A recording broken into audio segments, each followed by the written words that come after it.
Study IQ IAS, अब तैयारी हुई अफोर्डेबल। नमस्कार दोस्तों, आई एम श्योर कि पिछले कुछ दिनों से आप लगातार बिहार से खबर सुन रहे होंगे कि वहां पर जो स्टूडेंट्स हैं वो प्रोटेस्ट कर रहे हैं। बेसिकली आपको पता होगा, जैसे यूपीएससी होता है, यूनियन पब्लिक सर्विस कमीशन, ये सेंट्रल लेवल पर होता है, ऑल इंडिया लेवल पर। उसी प्रकार से हर एक राज्य का अपना स्टेट कमीशन होता है, तो उसी प्रकार से वहां पर है BPSC, Bihar public service commission. तो अभी रिसेंटली इसका एग्जाम हुआ था, जिसको लेकर स्टूडेंट्स प्रोटेस्ट कर रहे हैं। और देखिए, यहां पर दो चीजों को समझने की जरूरत है। एक्चुअली कल जो है प्रोटेस्ट काफी ज्यादा बढ़ गया, तो उसके बारे में थोड़ा जानेंगे कि एग्जैक्टली कल हुआ क्या है, और साथ ही साथ यहां पर स्टूडेंट्स की डिमांड क्या है, एलिगेशंस क्या लगाए जा रहे हैं, कल पुलिस ने क्या किया, वो सब कुछ मैं आपको डिटेल से समझाऊंगा। चलिए स्टार्ट करते हैं। सबसे पहले समझते हैं कि एग्जैक्टली कल क्या हुआ है। देखिए, पुलिस ने यहां पर केस दर्ज किया है, आपको पता होगा, जन सुराज पार्टी के जो लीडर हैं प्रशांत किशोर, उनके खिलाफ। इसके अलावा कई सारे जो कोचिंग सेंटर के ओनर्स हैं उनके खिलाफ केस दर्ज हुआ है, और 700 अननोन प्रोटेस्टर्स, उनके खिलाफ भी यहां पर केस दर्ज किया गया है पुलिस के द्वारा। क्योंकि यहां पर पुलिस का कहना है कि जो स्टूडेंट्स हैं उन्होंने इलीगल तरीके से, गलत तरीके से मैसिव प्रोटेस्ट किया, जिसकी वजह से लॉ एंड ऑर्डर काफी ज्यादा खराब हो गया था। और यहां पर आप देख सकते हो, पुलिस का यह कहना है कि जो गैदरिंग हुई थी वो अनऑथराइज थी। पुलिस ने मना कर दिया था यहां पर प्रोटेस्ट करने से, लेकिन लॉ एंड ऑर्डर की प्रॉब्लम काफी ज्यादा बढ़ गई थी। देखिए, यहां पर पुलिस का कहना क्या है जन सुराज पार्टी को लेकर। यहां पर उनका यह कहना था कि जो जन सुराज पार्टी है वो यहां पर मार्च निकालना चाह रही थी विदाउट परमिशन। आपको पता होगा, पटना में काफी फेमस ग्राउंड है गांधी मैदान, उसी के नजदीक बहुत बड़ी मात्रा में जो पूरा क्राउड है वो एकत्रित हो गया था, ऐसा पुलिस का कहना है, जो कि वायलेंट हो गया था काफी ज्यादा। और जिसकी वजह से आप देख सकते हो, पुलिस ये क्लेम कर रही है कि जो लाउड स्पीकर्स थे पुलिस के, उसको तोड़ा गया। यहां पर जो मजिस्ट्रेट्स और पुलिस ऑफिसर्स हैं उनके साथ काफी बड़ा क्लैश देखने को मिला।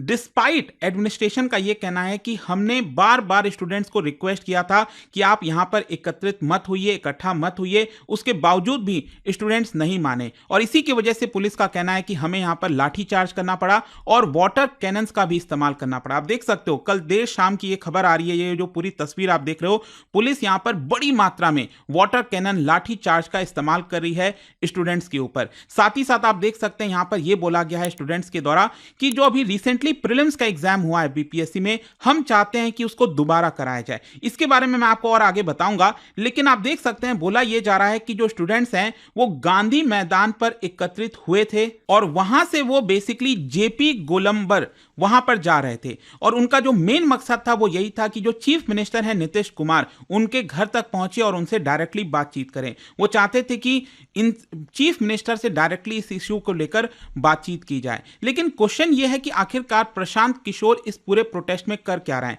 देखो, प्रशांत किशोर आपको पता होगा, रिसेंटली उन्होंने जो पार्टी बनाई थी, और वो अगला इलेक्शंस भी लड़ने वाले हैं, जो 2025 में बिहार के अंदर असेंबली का चुनाव होगा।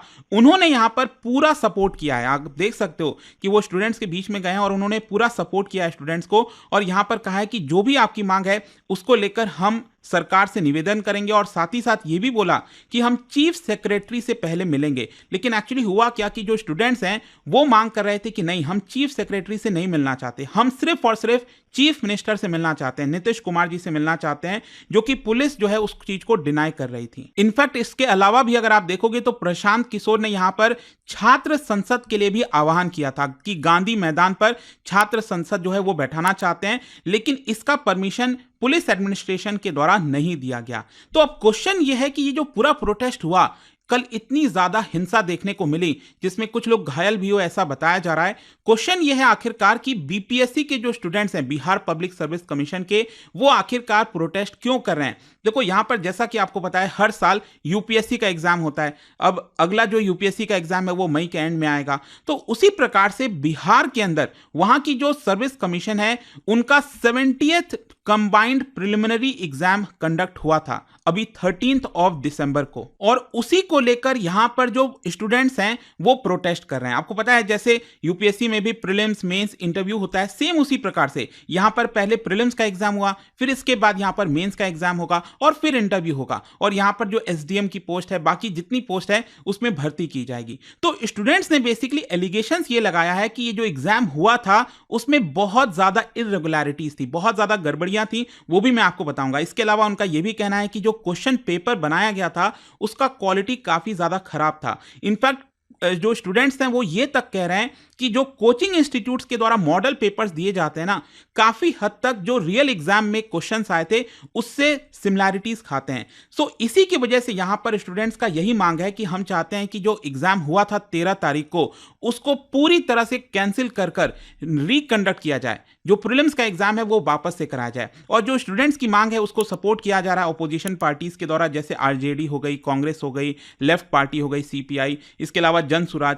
ये लोग स्टूडेंट्स की जो डिमांड है उसको सपोर्ट कर रहे हैं, और उन्होंने इल्जाम लगाया है सरकार के ऊपर कि जो स्टूडेंट्स का फ्यूचर है उसके साथ खिलवाड़ हो रहा है। और साथ ही साथ जहां तक बीपीएससी का सवाल है, बिहार पब्लिक सर्विस कमीशन, उन्होंने स्टूडेंट्स के एलिगेशंस को कंप्लीटली रिजेक्ट कर दिया है और कहा है कि जो स्टूडेंट्स की डिमांड है कि वापस से पूरा एग्जाम कराया जाए, ये पूरी तरह से इरैशनल है। यहां पर जो स्टूडेंट्स हैं उनको अपने मेन एग्जाम के ऊपर फोकस करना चाहिए। खैर, यहां पर क्वेश्चन ये कि अभी तक इंपॉर्टेंट डेवलपमेंट क्या हुआ है। देखो यहां पर जैसा कि मैं आपको बता दूं कि एग्जाम शुरू होने के पहले से ही एक्चुअली ये पूरा प्रोटेस्ट स्टार्ट हुआ था 6 दिसंबर से नॉर्मलाइजेशन को लेकर, वो भी मैं आपको आगे बताऊंगा। लेकिन सबसे पहले आपको यह बता दूं कि यहां पर जो एडवर्टीजमेंट रिलीज किया गया था इस एग्जाम को लेकर, ये बेसिकली सितंबर 2024 में आया था एडवर्टीजमेंट, जिसमें 4,83,000 कैंडिडेट्स ने अप्लाई किया था और 3,25,000 स्टूडेंट्स अपीयर हुए थे। जो 13 तारीख को एग्जाम हुआ था ना, उसमें 3,25,000 स्टूडेंट्स जो हैं वो अपीयर हुए हैं। और देखो यहां पर जो वैकेंसीज निकाली गई है वो रिसेंट टाइम्स की सबसे बड़ी वैकेंसी थी।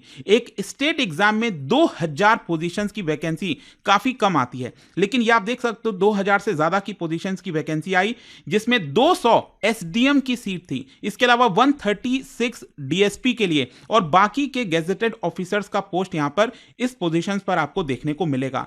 खैर, यहां पर मैं आपको बताता हूं एक्चुअली जो पूरा प्रोटेस्ट स्टार्ट हुआ वो 6 दिसंबर से हुआ, जहां पर स्टूडेंट्स का मेन कंसर्न ये था, दैट इज नॉर्मलाइजेशन को लेकर। नॉर्मलाइजेशन बेसिकली मैं आपको बताता हूं होता क्या है। जैसे मान लीजिए अगर सभी स्टूडेंट्स का, मान लो बहुत सारे स्टूडेंट्स, लाखों की संख्या में जो स्टूडेंट्स हैं वो एक साथ अप्लाई कर रहे हैं, और वो सरकार जो है वो सभी स्टूडेंट्स का एक साथ एग्जाम्स कंडक्ट नहीं करा पा रही है, तो अलग अलग शिफ्ट में एग्जाम होता है। मान लो एक दिन एग्जाम होना है तो morning shift, afternoon shift, evening shift. अब ऑब्वियस सी बात है, जो पेपर मॉर्निंग में आया वो आफ्टरनून में सेम तो आ नहीं सकता, डिफरेंट क्वेश्चन आएगा। तो हो सकता है कि एक शिफ्ट में इजी क्वेश्चन आए, दूसरे शिफ्ट में डिफिकल्ट क्वेश्चन आए।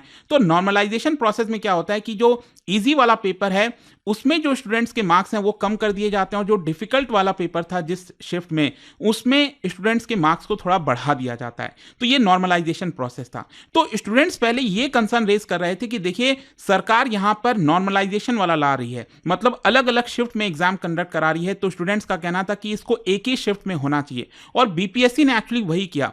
बीपीएससी ने कहा कि ये देखिए ये सिर्फ र्यूमर्स फैलाने की कोशिश की जा रही है, और यहां पर किसी भी प्रकार से हम नहीं ला रहे हैं नॉर्मलाइजेशन। यहां पर हम सिंपली एक शिफ्ट में ही पूरा पेपर कराएंगे। और जो हुआ भी, मैं आपको बता दूं, 13 दिसंबर को 12 बजे से 2 बजे के बीच में टोटल 150 क्वेश्चंस होते हैं। यूपीएससी में तो टोटल 100 क्वेश्चन आते हैं, आपको पता होगा, लेकिन स्टेट एग्जाम में वहां पर 150 क्वेश्चन आते हैं। तो ये 2 घंटे का पेपर था, एक शिफ्ट में सभी स्टूडेंट्स का पेपर कराया गया। लेकिन देखिए यहां पर जो मेन प्रॉब्लम आती है वो था 13 दिसंबर को।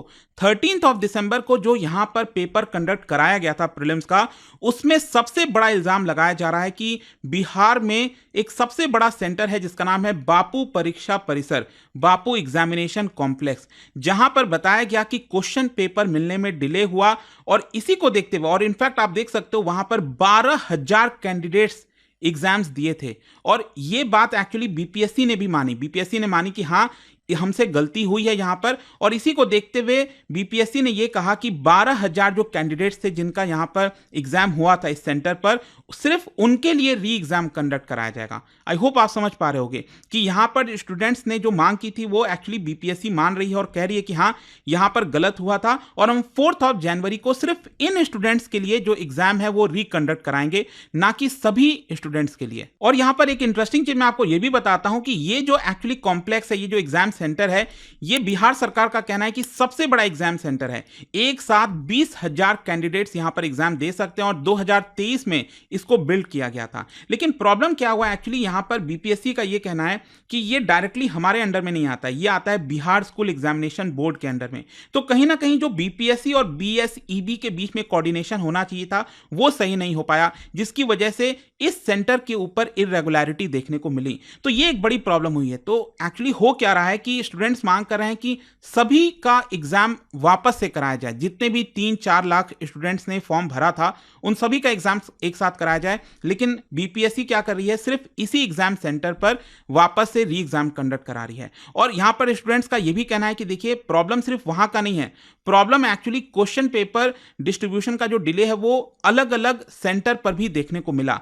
इसके अलावा क्वेश्चन पेपर को लेकर भी सवाल उठाया जा रहा है। मतलब यहां पर जो स्टूडेंट्स हैं उनका कहना है कि जो क्वेश्चन पेपर का लेवल आया था इस बार 13 दिसंबर को, वो पुलिस रिक्रूटमेंट एग्जाम के लेवल का आया था और काफी हद तक जो कोचिंग इंस्टीट्यूट्स ने अपना मॉडल पेपर जारी किया था उससे भी मैच करता है। तो एक्चुअली बीपीएससी के जो सेक्रेटरी हैं सत्य प्रकाश शर्मा, उनका यह कहना है कि अगर मान लो स्टूडेंट्स ये कह रहे हैं कि अगर क्वेश्चन पेपर इजी आया था तो ठीक है, ये तो इंडिपेंडेंट पैनल ऑफ एक्सपर्ट्स के द्वारा क्वेश्चन पेपर सेट किया जाता है, इसमें हम क्या कर सकते हैं। यहां पर अगर क्वेश्चन पेपर सिंपल आया इसका मतलब कट ऑफ ज्यादा जाएगा, अगर क्वेश्चन पेपर डिफिकल्ट आता तो कट ऑफ कम जाता।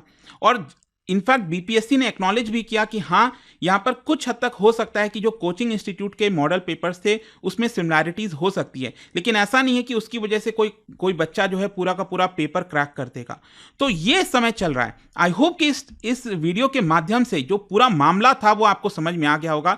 तो बेसिकली बीपीएससी के स्टूडेंट्स मांग कर रहे हैं कि पूरा एग्जाम रिकंडक्ट हो, लेकिन बीपीएससी इसको मान नहीं रही है। तो देखते हैं आगे इसको लेकर क्या होता है। बाकी आप क्या सोचते हो मुझे कमेंट्स में जरूर बताइएगा। मैं जहां तक देखिए स्टडी IQ का सवाल है, स्टूडेंट्स के साथ पूरी सहानुभूति है और हम चाहते हैं कि जो स्टूडेंट्स की मांग है उसको एटलीस्ट सरकार पहले सुने, यहां पर अच्छे से उनको सुना जाए और जो भी सोल्यूशन निकले एक कॉमन सोल्यूशन यहां पर निकाला जाए।